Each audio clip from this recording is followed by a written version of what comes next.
TRS ने आप पे आक्रमण किया मगर आप पीछे नहीं हटे, तो इसलिए आपका बहुत बहुत धन्यवाद। तेलंगाना एक सपना था, गरीबों का सपना, किसानों का सपना, मजदूरों का सपना, कमजोर लोगों का सपना, और 9 साल के लिए टीआरएस ने इस सपने को कुचलने का काम किया। आपने कोई सपना देखा था और टीआरएस ने कुछ और कर डाला, और अब टीआरएस पार्टी ने अपना नाम बदल दिया, नया नाम लाए हैं बीआरएस, मतलब बीजेपी रिश्तेदार समिति। चीफ मिनिस्टर सोचते हैं कि वो तेलंगाना के राजा हैं, कि तेलंगाना उनकी जागीर है, उनकी है। जो जमीन इंदिरा अम्मा ने और कांग्रेस पार्टी ने दलितों को, आदिवासियों को, गरीब लोगों को दी, वो जमीन टीआरएस वापस ले रहा है। मैं आपको कह रहा हूं, आपने ये सवाल भारत जोड़ो यात्रा में भी उठाया था।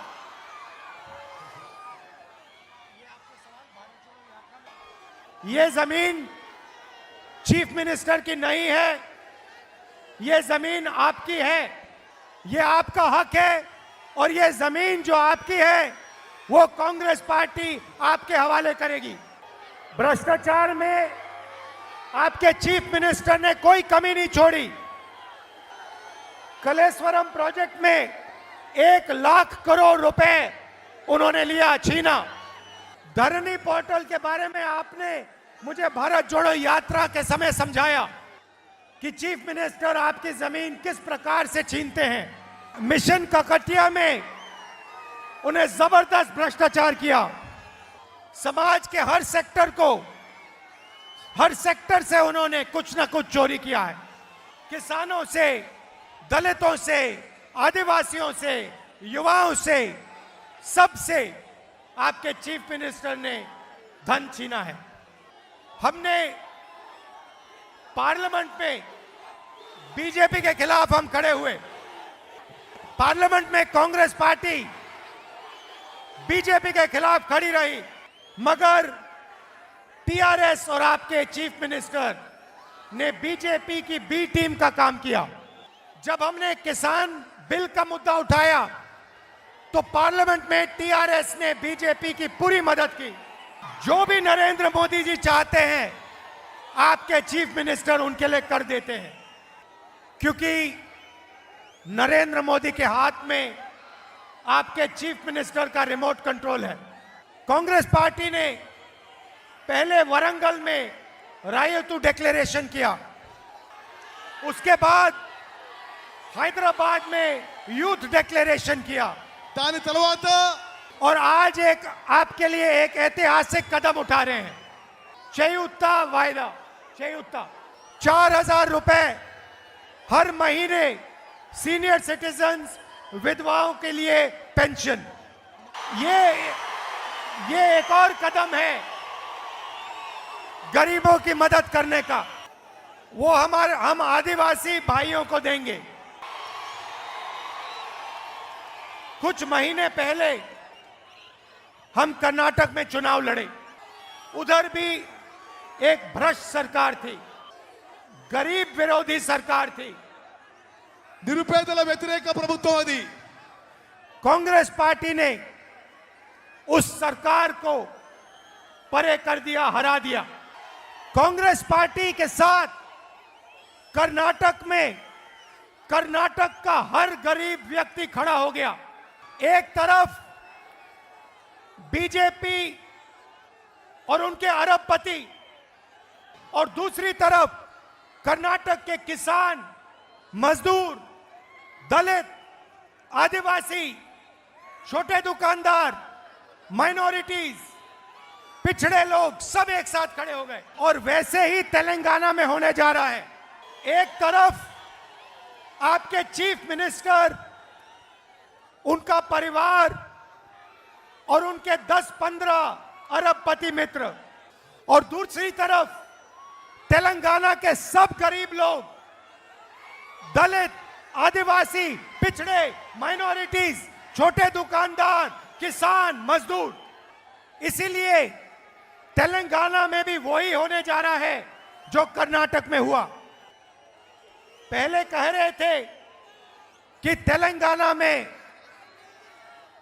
टीआरएस, कांग्रेस और बीजेपी के बीच में लड़ाई है। तेलंगाना में बीजेपी नहीं बची, खत्म हो गई। उनको पता नहीं लगा, जैसे हाईवे पे गाड़ी चलती है और चारों टायर पंचर हो गए। अब तेलंगाना में कांग्रेस पार्टी और बीजेपी की बी टीम के बीच में लड़ाई है।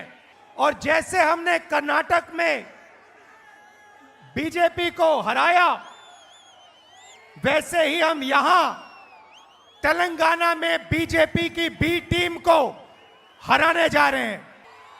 देखिए, विपक्ष की मीटिंग हुई, दिल्ली में विपक्ष की मीटिंग हुई और विपक्ष के नेताओं ने कहा कि कांग्रेस पार्टी मीटिंग में टीआरएस को बुलाना है। हमने विपक्ष को साफ कह दिया कि अगर टीआरएस इस मीटिंग में आएगी तो कांग्रेस पार्टी इस मीटिंग में नहीं आएगी। हमने कहा कि टीआरएस बीजेपी की बी टीम है, हम उसके साथ नहीं बैठेंगे, हम उसको तेलंगाना से हटाएंगे। बीजेपी की बी टीम से हम समझौता कभी नहीं कर सकते। मैं एक और बात कहना चाहता हूं, बहुत सारे ऐसे लोग हैं जो पहले कांग्रेस पार्टी को छोड़ गए। मैं आपको भी मैसेज देना चाहता हूं, आपके लिए हमारे दरवाजे खुले हैं। जो भी कांग्रेस पार्टी के विचारधारा का आदमी है, उसके लिए हमारे दरवाजे खुले हैं। जो बीजेपी और टीआरएस के विचारधारा का आदमी है, उससे हमारा कोई लेना देना नहीं है। और तेलंगाना को एक और बात समझनी चाहिए, तेलंगाना के युवाओं को एक और बात समझनी चाहिए।